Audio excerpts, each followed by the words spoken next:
بسم اللہ الرحمن الرحیم. باب الصلاۃ فی السطوح والمنبر والخشب. قال ابو عبد الله ولم ير الحسن بأسا ان يصلى على الجمد والقناطير وان جرى تحتها بول او فوقها او امامها اذا كان بينهما سترة. وصلى ابو هريرة على ظهر المسجد بصلاة الامام. وصلى ابن عمر على الثلج.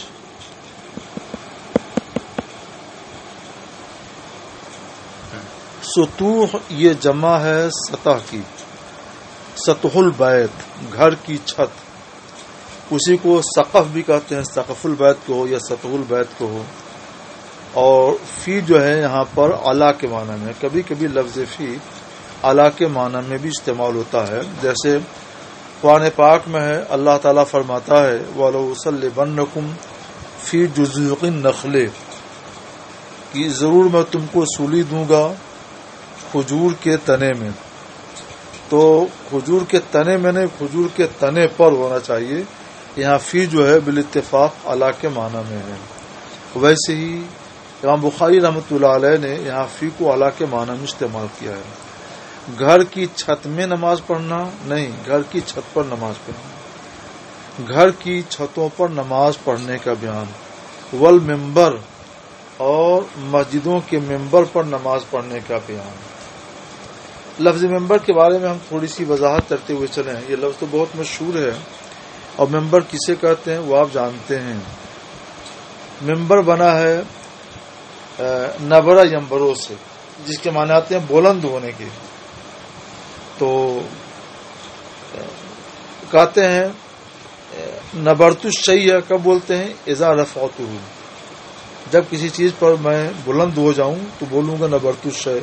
یا تم کسی چیز پر چڑھ جاؤ تو کہو گے نبرت، تو ہم کہیں گے نبرت الشیء، تم فلاں چیز پر چڑھ گئے.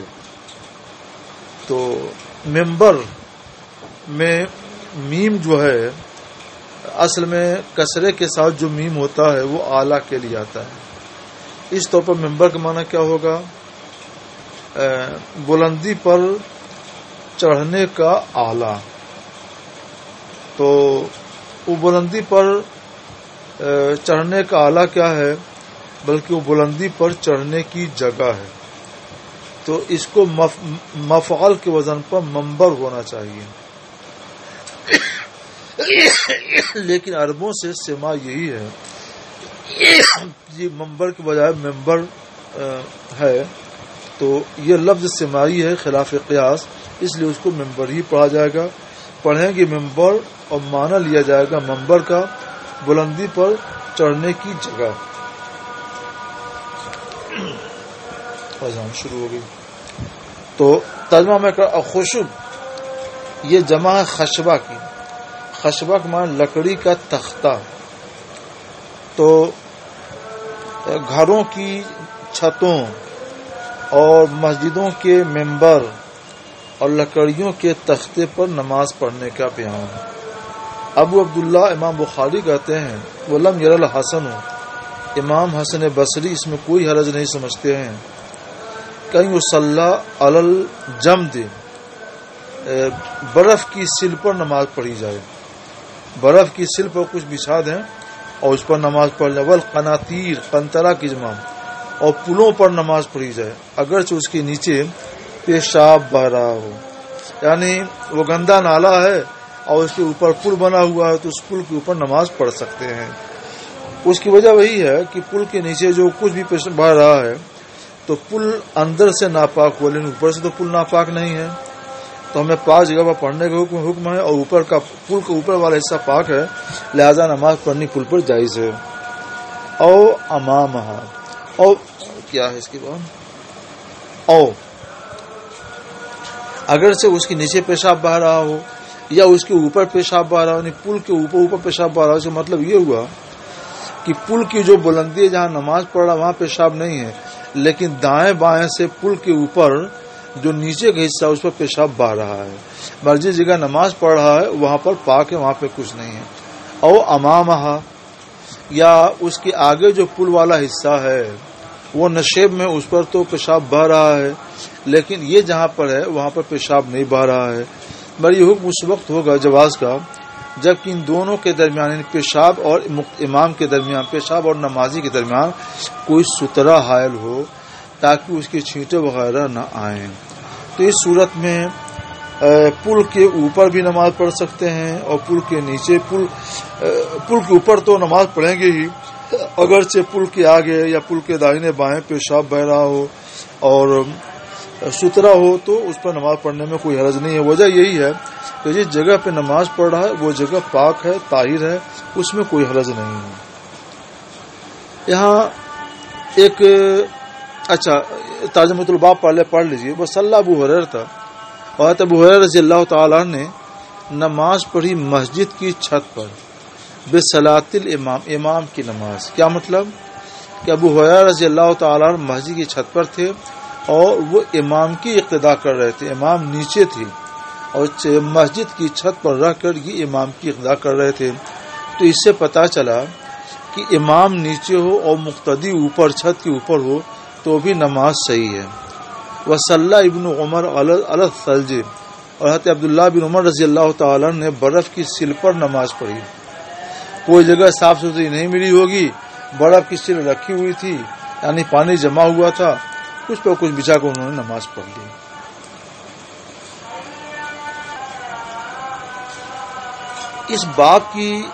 اس ترجمۃ الباب کی ضرورت کیا پیش آئی، اس پر ہم روشنی ڈالنا چاہیں گے۔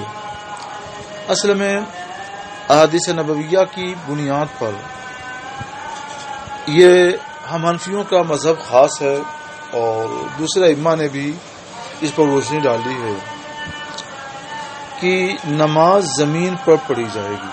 ہمارے ہاں استقرار علی الارض ضروری ہے کہ نماز زمین پر ہو اور نمازی زمین پر قرار پذیر ہو، ایک جگہ ٹھہرا ہوا ہو اور نماز زمین پر نماز پڑھے۔ اس لیے سوال یہ ہوا کہ چھت تو زمین نہیں ہے، ممبر تو زمین نہیں ہے، لکڑی کا تختہ تو زمین نہیں ہے، پل تو زمین نہیں ہے، تو ان پر نماز ہو سکتی ہے کہ نہیں؟ تو بخاری رحمۃ اللہ علیہ فرماتے ہیں سب پر نماز ہو جائے گی۔ اب سوال یہ پیدا ہوتا ہے کہ نماز کیسے ہو جائے گی، یہ زمین تو نہیں ہے؟ تو اس کا جواب یہ کہ زمین تو نہیں ہے مگر یہ سب کے سب زمین کے ساتھ قائم ہے۔ چھت قائم ہے دیوار پر اور دیوار قائم ہے زمین پر، تو دیوار کے واسطے سے چھت زمین پر ہی ہے۔ تو مراد یہ ہے کہ نماز زمین پر پڑھی جائے یا جو چیز زمین کے ساتھ متصل ہے اور قرار پذیر ہے اس پر نماز پڑھی جائے۔ تو چھت زمین سے متصل ہے اور قرار پذیر ہے، ممبر زمین سے متصل ہے اور قرار پذیر ہے، خشب لکڑی کے تختے کا بھی یہ حال ہے۔ ایسا نہیں کہ یہ ہوا فضا کے اندر معلق ہوں، فضا کے اندر معلق ہوں یا پانی پر معلق ہوں تو اس کا حکم الگ ہو جائے گا۔ لہذا پل وغیرہ ساری چیزوں کا حکم اس طور پہ واضح ہو گیا۔ ایک مسئلہ امام بخاری رحمۃ اللہ علیہ نے جو ابو ہریرہ کا پیش کیا کہ وہ مسجد کی چھت پر افتخار کر رہے تھے اور امام نیچے تھے، تو امام نیچے کی منزل پر ہو اور مقتدی اوپر کی منزل پر تو کیا نماز ہو جائے گی؟ تو اس کا جواب یہ ہے کہ ہاں نماز ہو جائے گی، اس لیے کہ پوری مسجد پورب سے لے کر پچھم تک، اتر سے لے کر دکن تک، نیچے سے لے کر اوپر تک پوری مسجد ایک جگہ کے حکم میں ہے، جائے واحد کے حکم میں ہے۔ جب وہ جائے واحد کے حکم میں ہے تو اس میں ایسا ہو سکتا ہے کہ مقتدی نیچے ہو اور امام اوپر ہو، یہ بھی ہو سکتا ہے کہ امام نیچے ہو اور مقتدی اوپر ہو۔ جب جائے واحد کے حکم میں ہے تو مانا یہ جائے گا کہ صفیں متصل ہیں، لہذا نماز صحیح ہوگی۔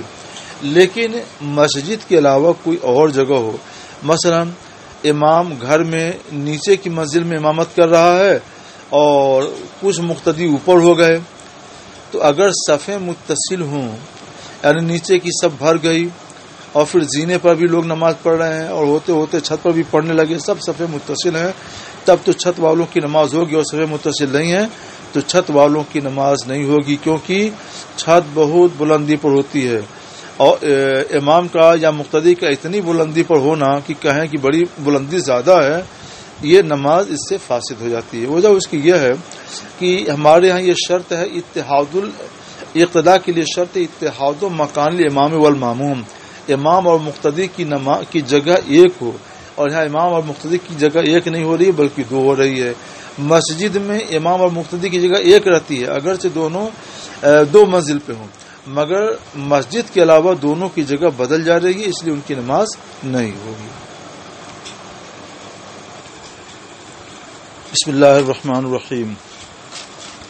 ترجمۃ الباب میں جتنے مسائل امام بخاری رحمۃ اللہ علیہ نے رکھے ہیں ان میں سے وہ سب مسائل آ گئے سوائے پل کے اور ممبر کے۔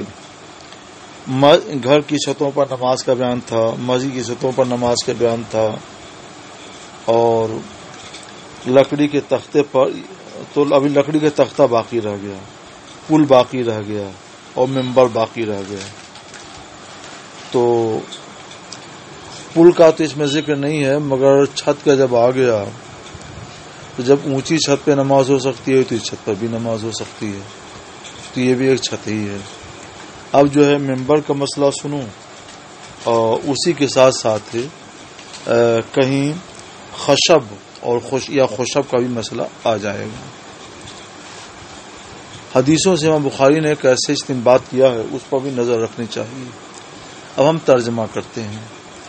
اب جس حدیث ہم ترجمہ کرنے جا رہے ہیں یہ حدیث بہت آئے گی، آپ لوگ اس کو یہیں پہ سمجھ لیجیے۔ ابو حازم کہتے ہیں کہ لوگوں نے حضرت سہل بن سعد سے پوچھا، سہل بن سعد ساعدی رضی اللہ تعالی عنہ، من ای شیء المنبر، ممبر اس سے مراد ہے ممبر نبوی، ممبر نبوی کس چیز کا تھا، یعنی کس چیز کا بنایا گیا تھا؟ تو انہوں نے فرمایا ما بقی فی الناس اعلم بہ منی، لوگوں میں مجھ سے زیادہ اس کا علم والا کوئی باقی نہ رہا۔ اس سے پہلے بھی ایک سوال کے جواب میں ایک صحابی نے یہی کہا تھا، جہاں یہ بات تھی کہ سرکار علیہ الصلوۃ والسلام کا علاج کہ چہرے پر جو زخم ہو گیا تھا لگ گیا تھا، اس زخم کا علاج کس سے کیا گیا؟ تو انہوں نے بتایا تھا کہ آج اس مسئلے کا مجھ سے زیادہ جاننے والا کوئی نہیں، اور یہاں سہل بن سعد نے بھی کہا۔ یہ اس لیے میں توجہ دلا رہا ہوں کہ وقت حاجت یہ اظہار کیا جا سکتا ہے کہ مجھے اس کا علم زیادہ ہے، اللہ کے شکر کے طور پر، بیان نعمت کے طور پر، اظہار نعمت کے طور پر، اور غمنڈ کے طور پر ہو، حسد یہ تکبر کے طور پر ہو تو یہ حرام اور گناہ ہے۔ اظہار نعمت طور پر کر سکتے ہیں، تکبر کے طور پر حرام ہے۔ اس کے بعد انہیں جواب دیا ہوا من اصل الغابہ، غابہ اس جگہ کا نام ہے، اصل کہتے ہیں بید جو ہوتا ہے نا جس کی کرسیاں بنائی جاتی ہیں، تو غابہ کے بید سے بنا ہوا تھا۔ عملہ فلاں نے اس کو بنایا تھا، جو فلاں کا آزاد کردہ غلام ہے۔ کس کے لیے بنایا تھا؟ لرسول اللہ صلی اللہ علیہ وسلم، وقام علیہ رسول اللہ صلی اللہ تعالی علیہ وسلم کے لیے، رسول اللہ صلی اللہ تعالی علیہ وسلم اس پر کھڑے ہوئے۔ جب وہ ممبر بنایا گیا اور رکھا گیا تو سرکار اس پر کھڑے ہوئے، فاستقبل القبلۃ، اور قبلہ کی طرف منہ کیا، اور کبر، قبلہ طرف منہ کر کے کہا اللہ اکبر، یعنی اللہ اکبر کہہ کر نیت باندھ لی سرکار علیہ الصلوۃ والسلام۔ یہ تکبیر تحریمہ تھی۔ تو دیکھو سرکار ممبر پر کھڑے ہو کر اللہ اکبر کہہ کر نماز کی نیت باندھ رہے ہیں، اور صحابہ کرام سب ممبر کے نیچے ہیں۔ تو یہ ہوا صلاۃ علی الممبر۔ ثم وقام الناس خلفہ، صحابہ آپ کے پیچھے مراد نیچے کھڑے ہوئے۔ پھر سرکار نے قرات کی اور رکوع کیا، لوگوں نے بھی آپ کے پیچھے رکوع کیا۔ پھر سرکار نے سر اٹھایا، صحابہ نے بھی سر اٹھایا۔ ثم رجع القہقرہ، قہقرہ کے معنی الٹے قدم واپس ہونا۔ پھر سرکار الٹے قدم واپس آ گئے، نیچے آ گئے زمین پر۔ فسجد علی الارض، تو آپ نے زمین پر سجدہ کیا۔ سجدہ زمین پر کیا سرکار علیہ الصلوۃ والسلام، بلندی پر نہیں کیا۔ ثم عاد علی المنبر، جب سجدہ کر چکے پھر ممبر پر چڑھ گئے، قرات کی، رکوع کیا، رکوع سے سر اٹھایا، اور پھر الٹے قدم نیچے واپس آئے اور زمین پر سجدہ کیا. یہ دوسری رکعت ہوئی. فہذا شأنہ، یہ حال تھا سرکار علیہ الصلوۃ والسلام کا کہ 2 رکعت والی نماز ہوئی تو سرکار نے پڑھائی، یا 4 رکعت والی نماز ہوئی تو سرکار نے اس طور پہ پڑھائی. تو امام بخاری رحمۃ اللہ تعالی علیہ نے اسی استدلال کیا ہے کہ ممبر پر نماز پڑھنا تنہا بھی جائز ہے، اور اگر امام ممبر پر کھڑا ہو مقتدی نیچے ہو تو یہ بھی جائز ہے. ہمارے نزدیک بھی جائز ہے، کیونکہ ممبر بھی مسجد کی جگہوں میں سے ایک جگہ ہے، تو ممبر اور مسجد کا فرش یہ دونوں جائے واحد کے حکم میں ہیں، لہذا نماز صحیح ہے. ہاں اگر فاصلہ نیچائی اونچائی زیادہ ہو، جس کو کہیں کہ امام زیادہ بلندی پر کھڑا ہے، تب نماز نہیں ہوگی، کیونکہ اقتداء کے لیے ضروری ہے کہ دونوں ایک مکان میں ہوں، اور پھر یہ مکان بدل جائے گا، لہذا نماز نہیں ہوگی. لیکن اگر اتنی بلندی ہو جتنی بلندی ممبر کے زینوں میں ہوتی ہے، تو وہ بلندی قلیل ہے اور نماز ہو جائے گی. تو یہ تو جناب والا ممبر پر نماز کا مسئلہ بھی حل ہو گیا. اب مسئلہ رہ جائے گا خشب کا، لکڑی کے تختے پر نماز کا. آگے آنے والی جو حدیث ہے اس سے اس کا بھی ثبوت فراہم ہو جائے گا. ابو عبداللہ کہتے ہیں، یہ ابو عبداللہ بخاری ہیں، علی بن عبداللہ مدینی نے فرمایا کہ مجھ سے امام احمد بن حنبل رحمۃ اللہ علیہ نے اس حدیث کے بارے میں پوچھا. علی بن عبداللہ مدینی سے پوچھا امام احمد بن حنبل نے کہ آپ جو اس حدیث کو بیان کر رہے ہیں تو صرف روایت مقصد ہے، یہ آپ کا مذہب بھی ہے؟ تو انہوں نے جواب دیا، انما اردت، میرا ارادہ یہ ہے کہ نبی کریم صلی اللہ علیہ وسلم لوگوں سے بلندی پر تھے، لہذا اس میں کوئی حرج نہیں ہے کہ امام لوگوں سے بلندی پر ہو. بہذا الحدیث، اس حدیث سے استدلال کر کے میں نے یہ موقف اپنایا ہے. تو انہوں نے یہ بتا دیا کہ میرا موقف ہے، اور اپنا موقف بتانے کے لیے میں نے یہ حدیث روایت کی ہے. کہتے ہیں علی بن مدینی، پھر میں نے پوچھا امام احمد بن حنبل سے کہ سفیان بن عیینہ سے اس کے بارے میں تو بہت سوال ہوتا تھا، تو فلم تسمعوا، آپ نے ان سے یہ حدیث نہیں سنی؟ فرمایا نہیں، ان سے یہ حدیث میں نے نہیں سنی ہے، اس لیے آپ سے میں نے یہ گفتگو کی. انس بن مالک سے روایت ہے کہ رسول اللہ صلی اللہ تعالی علیہ وسلم سقط عن فرسہ، اپنے گھوڑے پر سے گر گئے. فجوہشت ساقہ، آپ کی پنڈلی زخمی ہو گئی. اور کتفہ، یا آپ کا شانہ زخمی ہو گیا. تو جب پنڈلی یا شانہ زخمی ہو جائے تو کچھ صورتیں زخمی ہونے کی ایسی ہوتی ہیں کہ جس میں بیڈ ریسٹ کرنا پڑتا ہے، آرام کرنا ہوتا ہے، زیادہ حرکات سے، وہ چلنے پھرنے سے تکلیف ہوتی ہے.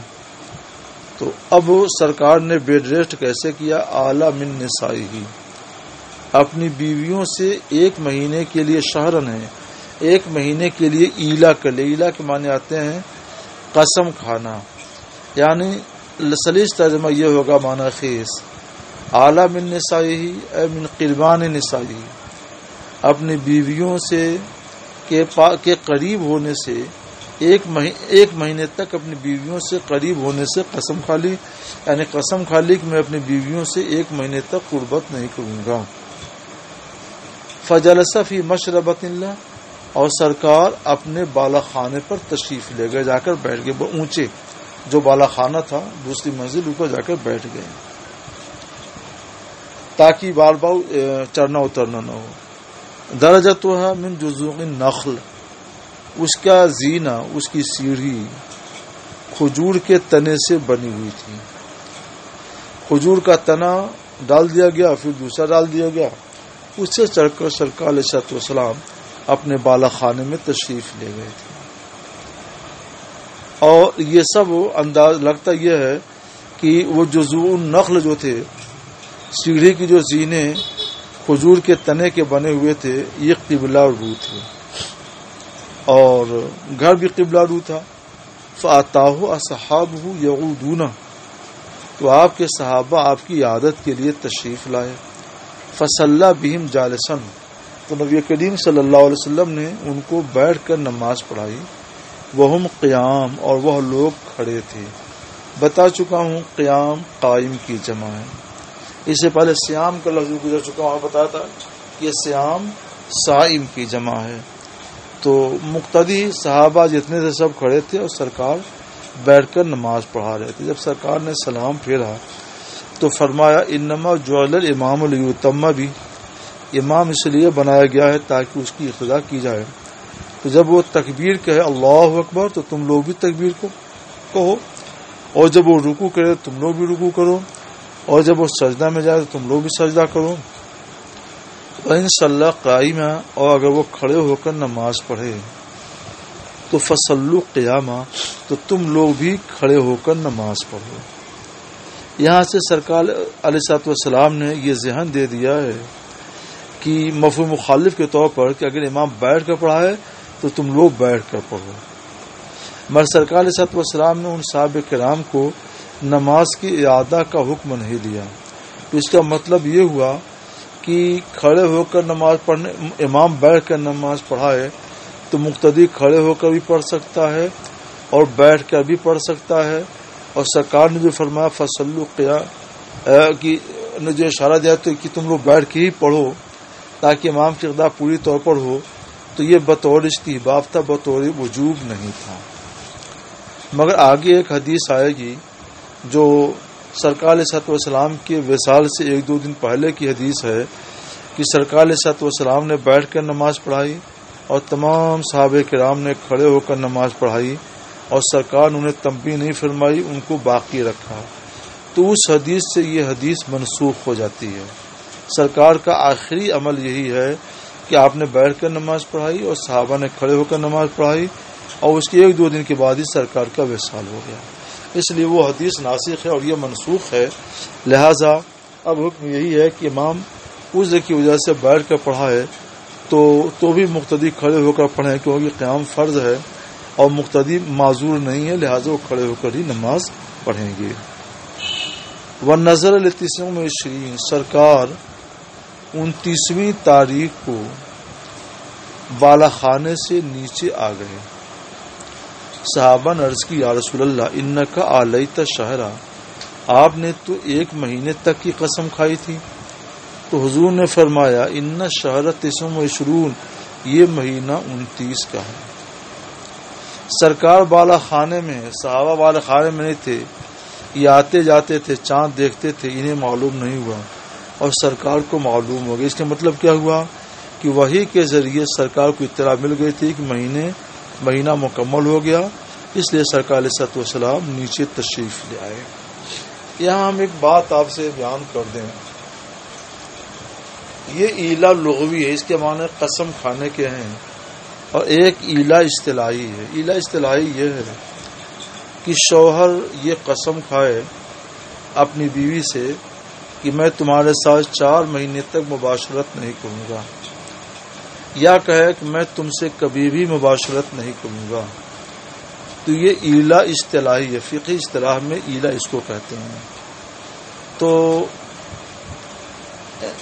4 مہینے کے لیے قسم کھائی ہے تو وہ ایلائے موقت ہے، ہمیشہ کے لیے قسم کھائی ہے تو ایلائے مؤبد ہے. اس کا حکم یہ ہے کہ اگر 4 مہینے کے اندر مباشرت کر لے تو قسم ٹوٹ گئی اور کفارہ دے، بیوی باقی رہ جاتی ہے. اور قسم پوری کر لیا تو بیوی پر پھر طلاق بائن واقع ہو جاتی ہے، اور اس کے احکام کتاب اللہ میں بیان کر دیے گئے ہیں. بار شریعت میں بھی اس کی تفصیل بیان کی گئی ہے. میں نے یہ اتنی بات اس لیے ذکر کر دی تاکہ آپ کو یہ معلوم ہو جائے یہاں ایلا سے مراد ایلائے فقہی نہیں ہے بلکہ ایلائے لغوی ہے. لغت میں جو ایلا کا معنی ہے وہ ہے، کیونکہ 1 مہینے کے لیے ایلائے فقہی یا ایلائے اصطلاحی نہیں ہوتا. یہاں سے 2 باتیں معلوم ہوئی. ایک تو یہ سرکار علیہ الصلوۃ والسلام نے گھر کی چھت پر نماز پڑھی. امام بخاری نے لکھا تھا باب الصلاۃ فی السطوح. سطوح کا لفظ مطلق تھا جو عام تھا، گھر کی چھت کو بھی اور مسجد کی چھت کو بھی. تو مسجد کی چھت کا حکم تو آ گیا تھا، گھر کی چھت کا نہیں. تو اب یہ گھر کی چھت کا بھی مسئلہ یہاں پہ آپ کے سامنے آ گیا. ترجمۃ الباب میں ایک لفظ تھا باب الصلاۃ علی الخشب یا خشب، دونوں لفظ ہیں. لکڑی کے تختے پر نماز پڑھنا، تو جو چھت بنی ہوئی تھی وہ لکڑی کے تختے ہی کی بنی ہوئی تھی، تو لکڑی کے تختے پر نماز پڑھنے کا بھی حکم ثابت ہو گیا. اور صحابہ کرام نے جو نماز پڑھی تھی تو وہ جذوع النخل پر پڑھی، تو جذوع النخل پر بھی نماز پڑھنا ثابت ہو گیا، لکڑی کے تختوں پر بھی نماز پڑھنا ثابت ہو گیا، اور مسجد کی چھت پر اور گھر کی چھت پر بھی نماز پڑھنا ثابت ہو گیا. جماعت قناطیر سب کا حکم آ گیا. تو ترجمۃ الباب میں جتنے مسائل امام بخاری نے ذکر کیے تھے سارے مسائل آ گئے. باب، چونکہ سرکار صلی اللہ علیہ وسلم نے 1 مہینے کے لیے قسم کھائی تھی بیویوں سے قربت کی، اس لیے یہاں کسی بیوی پر طلاق نہیں واقع ہوئی. اذا اصاب ثوب المصلی امرأتہ اذا سجدہ، جب مصلی کا کپڑا سجدے کے وقت میں اس کی بدن اس کی بیوی کو چھو جائے.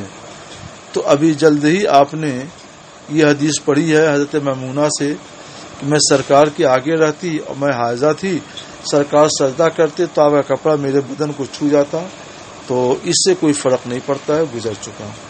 باب الصلاۃ علی الحصیر، چٹائی پر نماز پڑھنے کے بیان. نماز تو اصل میں زمین پر ہے، مگر چٹائی پر نماز پڑھنا بھی زمین ہی پر نماز پڑھنا، لہذا یہ جائز ہے.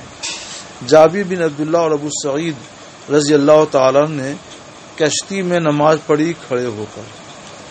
کشتی اگر کشتی چل رہی ہے اور کھڑے ہو کر نماز پڑھنے میں چکر نہیں آ رہا ہے تو کھڑے ہو کر پڑھنا چاہیے، اور اگر اندیشہ ہو چکر آئے گا گر سکتے ہیں تو بیٹھ کر نماز پڑھیں. حسن بصری کہتے ہیں کہ کھڑے ہو کر نماز پڑھے. معلم یشق علی اصحابک، یہ معلم تشق، جب تک کہ تمہارے ساتھیوں پر یعنی مقتدیوں پر شاق نہ ہو تو کھڑے ہو کر نماز پڑھو. اور یہ تدور ماہا، تو کشتی کے ساتھ ساتھ گھومتے رہو. یعنی کشتی پہلے قبلہ رو چل رہی تھی تو ادھر منہ تھا، کشتی گھوم کر کسی اور طرف گئی تو تم گھوم کر اپنا منہ قبلہ طرف کر لو. وَإِلَّا فَقَائِدًا، ورنہ یعنی اگر تمہارے ساتھیوں کو شاق ہو کہ ان کو چکر آ جائے گا گر پڑیں گے تو پھر بیٹھ کر نماز پڑھو. وہ بھی بیٹھ کر نماز پڑھیں، تم بھی بیٹھ کر نماز پڑھو. یہ حکم ہوا جناب والا کشتی کا. کشتی کے مسئلے میں آپ سوچ سکتے ہیں کہ زمین پر نماز پڑھنے کا حکم ہے تو کشتی تو زمین پہ نہیں ہوتی ہے، تو مگر سرکار کے ساتھ مگر جب آدمی بیچ کشتی میں ہو، کشتی پانی میں چل رہی ہو، تو ایسی صورت میں یہ ممکن نہیں ہے کہ زمین پر، اور نماز کے بعد جانے والا ہو تو ممکن نہیں ہے کہ زمین پر کوئی جا کے نماز پڑھے.